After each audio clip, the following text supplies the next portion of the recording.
Good morning. It's me, Mr. Werger. Sorry I'm not here for class this morning. I have a little doctor's appointment.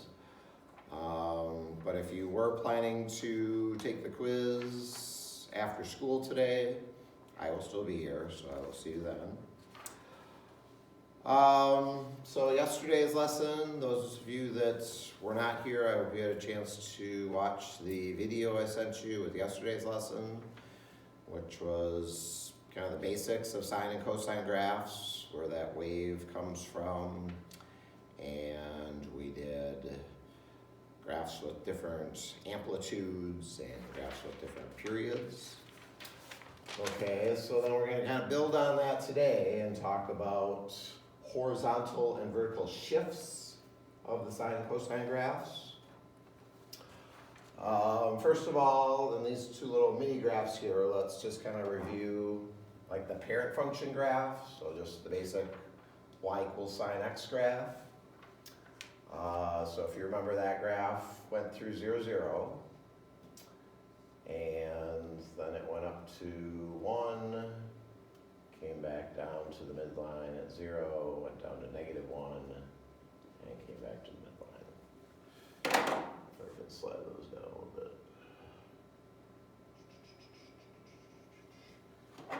Okay, so one period for the sine graph looks like that. Cosine, same idea, but the cosine graph starts at wherever the a value is. So for the parent function, the a value is 1. So on the y-intercept, start at 1. And then hit the midline, go down your minimum, back to the midline, and back to 1. So one period of the cosine graph kind of goes like that. Okay? And so notice how I plotted like 5 points to make the period. So keep that in mind when we do today's graphs. So you want your starting point, and then you're either going up or down, depending on if it's sine or cosine. So get those 5 points in there, and then you're pretty well set. Okay, so example 6 here, 3 sine x plus 2. Okay, so we have a plus 2 here that's outside of the sine x. So you're not adding 2 to the angle like you would be in the next example. See how there's parentheses and the subtraction is inside the parentheses. Okay, so that's not the case here. So when the addition or subtraction is outside the parent function, then that's going to cause a vertical shift. And adding is going to make it go up. So there's a vertical shift here of 2.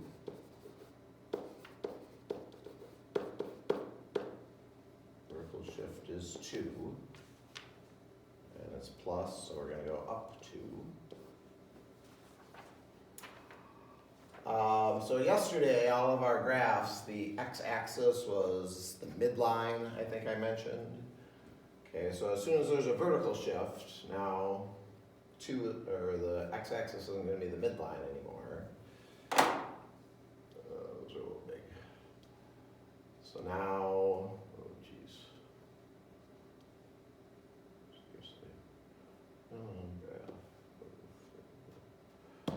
So now my midline is going to be at y equals 2.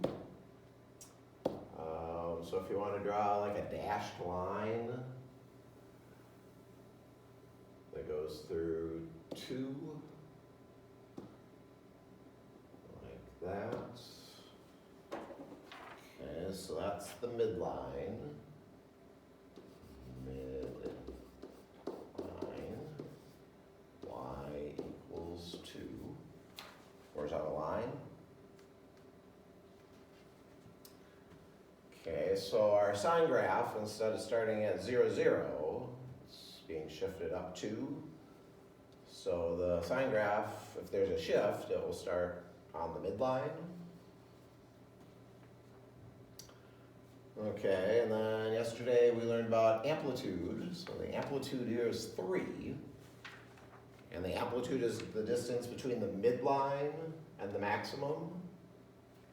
So if I'm starting at 2, then I need to go up 3 from there.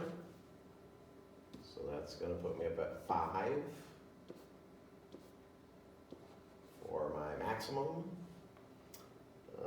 Let's throw in some. So the period here is still going to be 2 pi, right? Because B is 1. Okay, so we'll go 2 pi there, and 1, 2, 3, negative 2 pi there. Okay, so then at pi over 2, I'm going to be at the maximum, which is 5.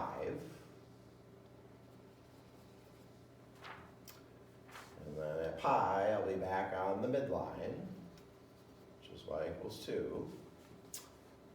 Then here, I'm going to be 3 below the midline, which is 2, so I'm going to be at negative 1.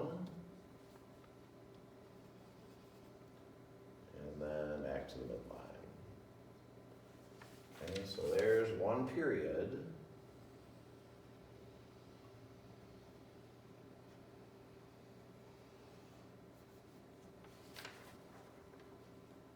So it's the sine graph with an amplitude of 3, and the entire graph is shifted up 2. Any questions on that? So if you do have questions, obviously I can't answer them because I'm not really here. So you would want to check with a neighbor, or maybe my substitute could clarify whatever your concerns are. Okay, otherwise we'll move on. Okay, so example 7, we have subtraction like inside of the sine function. So you're taking the sine of x minus pi.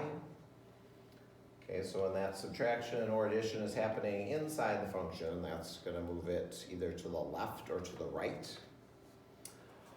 So that's a horizontal shift. The term that's often used when we're graphing sine and cosine graphs, it's called a phase shift. Maybe that sounds familiar.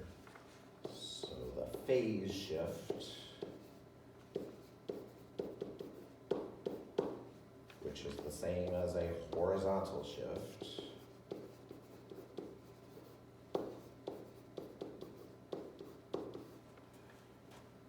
Okay, and then this is very similar to what we've seen with other functions. So remember, subtraction is going to shift the graph to the right, and addition is going to shift it to the left. So kind of the opposite of what you would expect. Okay, so the phase shift here is pi.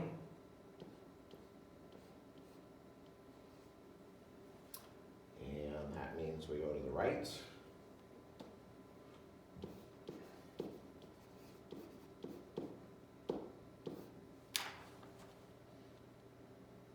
Okay, so if this was like x plus pi, then the phase shift would be negative pi, and it would go to the left.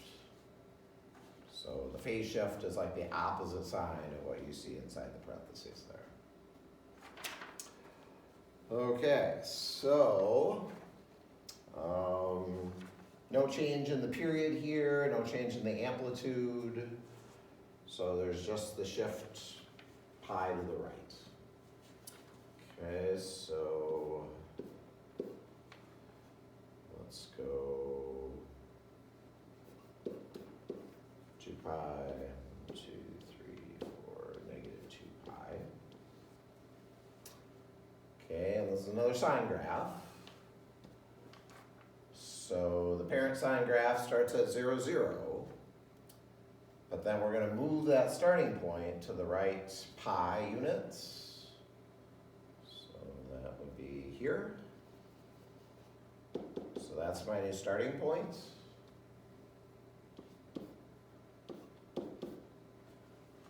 And then from there, I'm looking for these 5 points. So from there, I go up to 1. come back down to the midline. And so I could either keep going to the right, or I could continue this to the left. So if I go back to the left, I'm there, and there, there, there.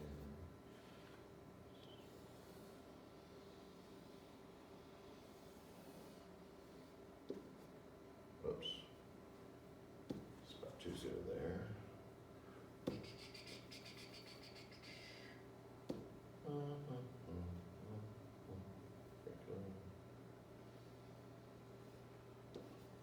Okay, so there is a portion of the graph sine x minus pi.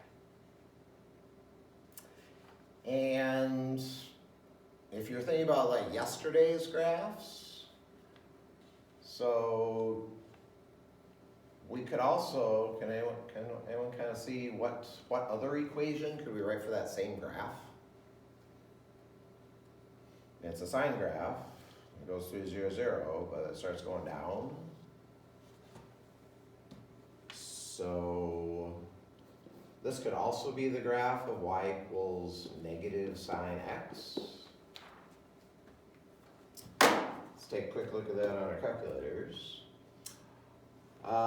Which kind of reminds me, well, never mind. Yesterday we talked about setting the window and the mode and everything, so if you weren't here yesterday, look at that video to get those details. Okay, so I'm doing the sine of x minus pi. And then on the second line there, I'm doing negative sine x.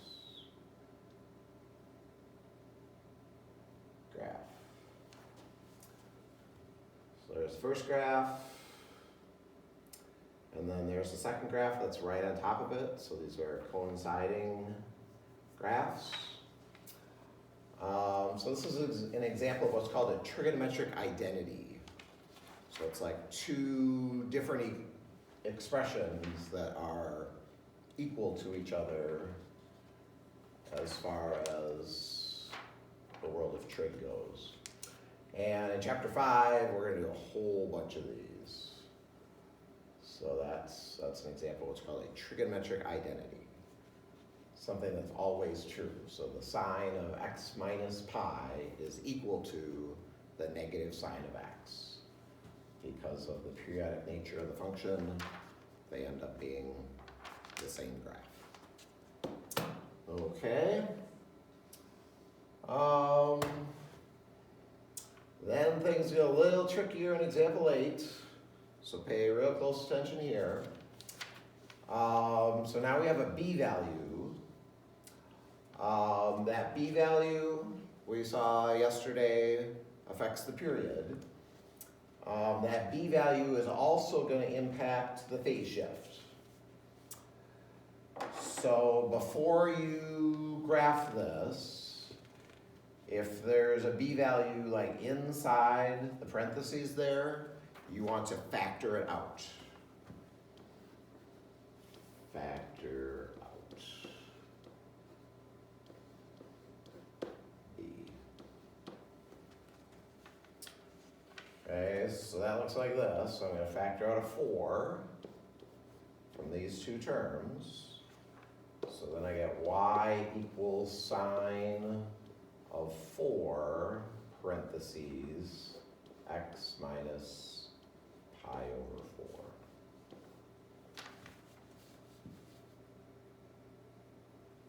Super important. Let's start next to that. So the phase shift is not pi. Looking at the original equation, you might have thought, oh, it's just like the last one. Phase shift is pi. Not the case. The phase shift is actually only pi over 4. Okay? And then the b value is 4, so that's going to affect our period. Okay, so now these get a little more difficult when there's more than one thing changing within the graph. Okay, so the phase shift pi over 4. And subtraction means we're going to the right.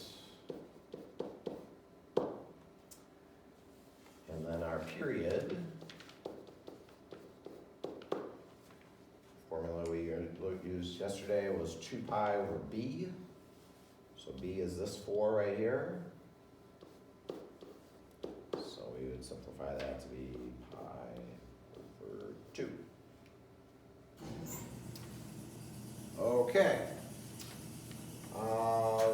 So let's see here.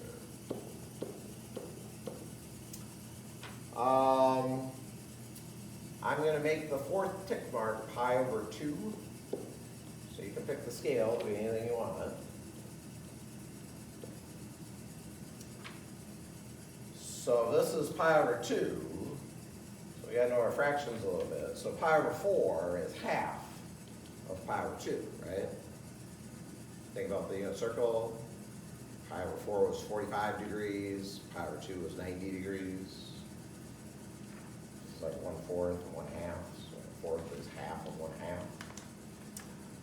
Okay, so if I'm moving right, pi over 4, it would be right there. And we've still got an amplitude of 1. Okay, so the way I have the scale set up, it's going to look pretty much like the last one. So I go up to 1, back to the midline, down to -1, midline, so on. Drawing your curve.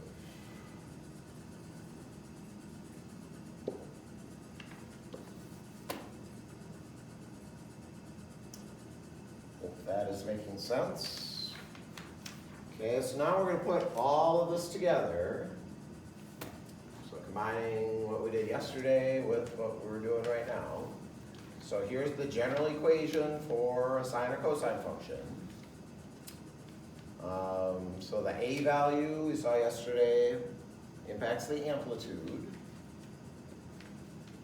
The amplitude is always positive. Always positive. So it's the absolute value of a. A is this first number in front of either sine or cosine. Okay, from yesterday we saw the period was 2 pi over b. B is this number that you're multiplying. And notice here it's like factored out from the phase shift there. We talked about frequency. Frequency is the reciprocal of the period. So the frequency would be b over 2 pi. The phase shift, so that's the number inside the parentheses here. So after you factor out b, then the phase shift is just h.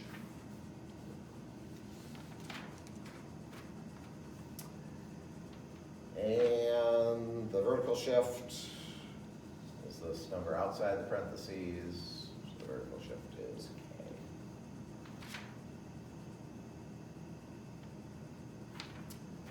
Okay, so let's try a couple of examples. Okay, so this has got everything in it. So it's got a phase shift, vertical shift, different amplitude, different period. So if you can handle this, this is as hard as it's going to get.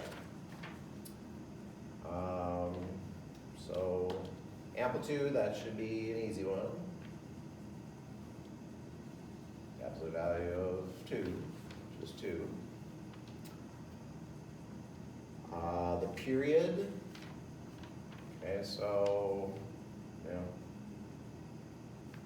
I don't know, should we factor first? Why don't we factor this out first?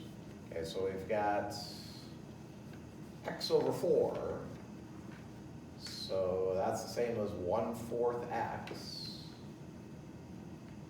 plus pi. Okay, so then we need to factor out the 1/4.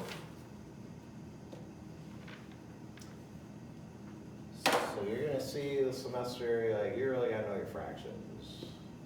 So there's gonna be a lot of fractions. Oh boy. I'll just do it up. Okay, so we need to factor out 1/4.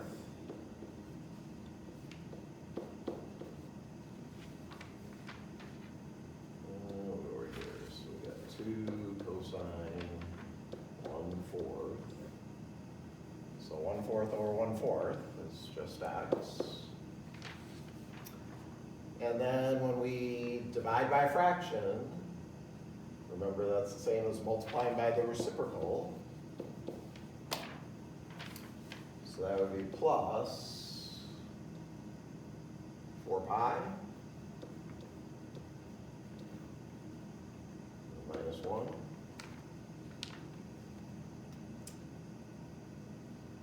Feel free to hit pause and mentally digest that if that makes sense. But I hope you see if I did the distributive property here and did 1/4 times x, and then did 1/4 times 4 pi is just pi. So these are equivalent expressions.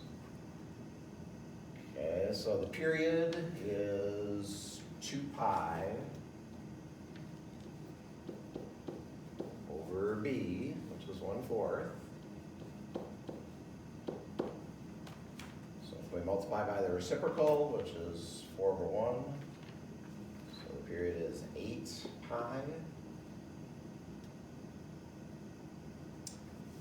The frequency would just be 1 over 8 pi.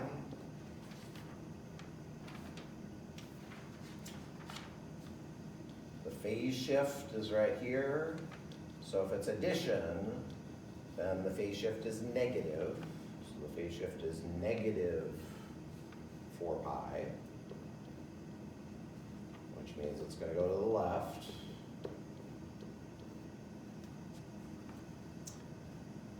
And the vertical shift is negative 1. Negative vertical shift means you're going to go down.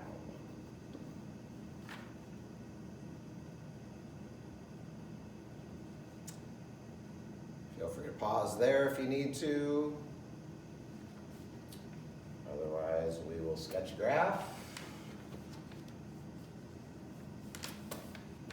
Okay, so might be good to start with the vertical shift. So the vertical shift is negative 1.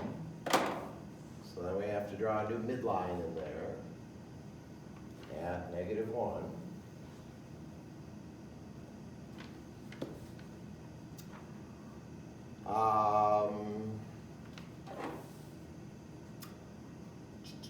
Let's see, we should set up a scale here.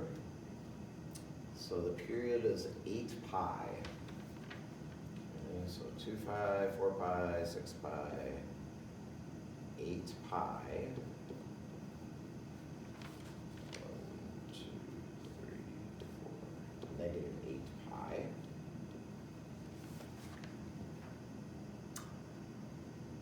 Okay, so cosine graphs. So if there weren't any shifts, I'd be starting on the y-axis at 2.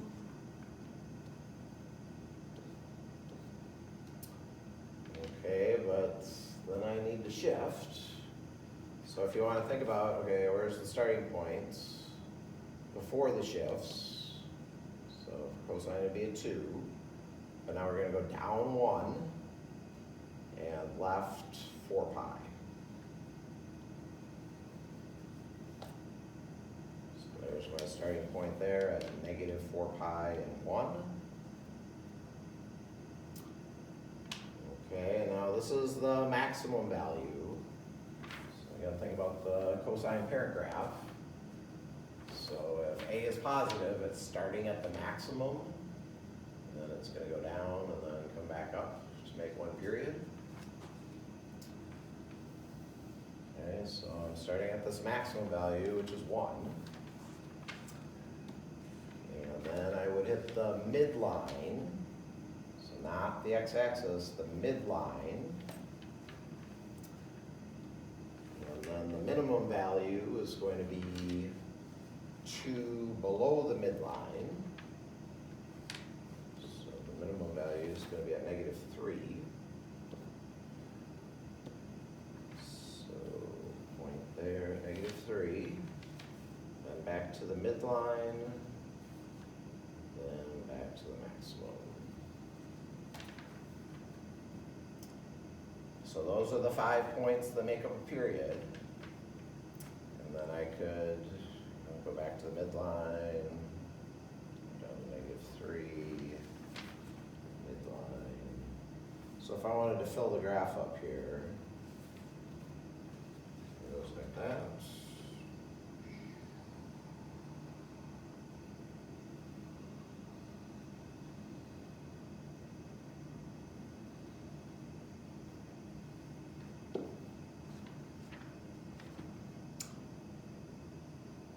What'd you think of that? A lot to think about. But you'll have some practice on this. Okay, then one more example on the next page here.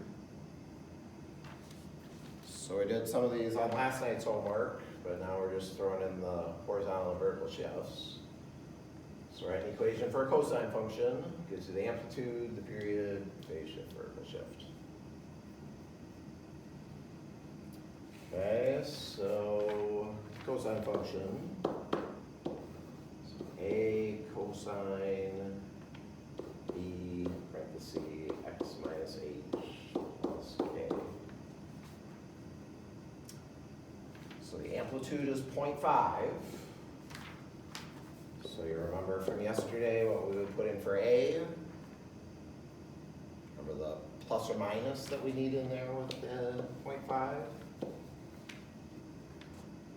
Because A could be either positive 0.5 or it could be negative 0.5, and the amplitude would be 0.5. So it could be either one. Cosine.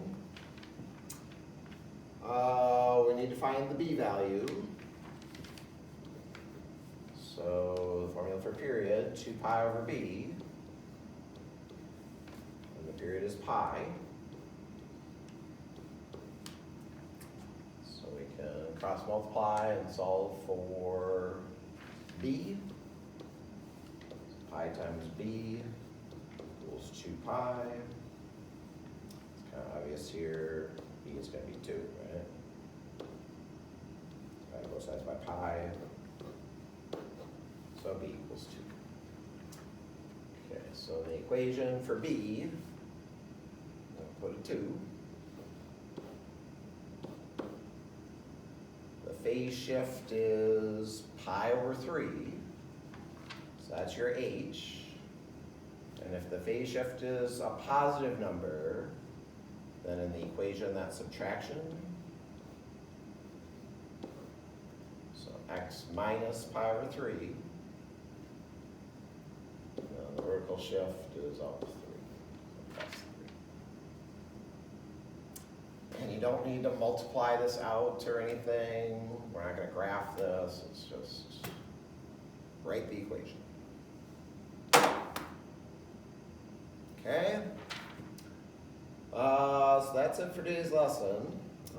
Since it's one of these skinny days, there's not going to be a ton of work time. The assignment is on the board, so you got 8 problems out of the book, page 393, 61 to 68. And then you also have worksheet 16 in your packet, which will give you the opportunity to actually draw some graphs. I think 61 through 68 is mostly just problems like this, where you just write the equations. Then next week on Tuesday, we'll go through tangent, cotangent, secant, cosecant graphs. But we don't have time for those today because of the shortened schedule. Okay, so use the remaining time to work on that assignment.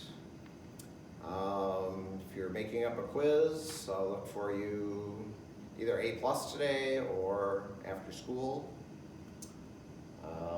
Otherwise, have a nice weekend. I'll see you next Tuesday.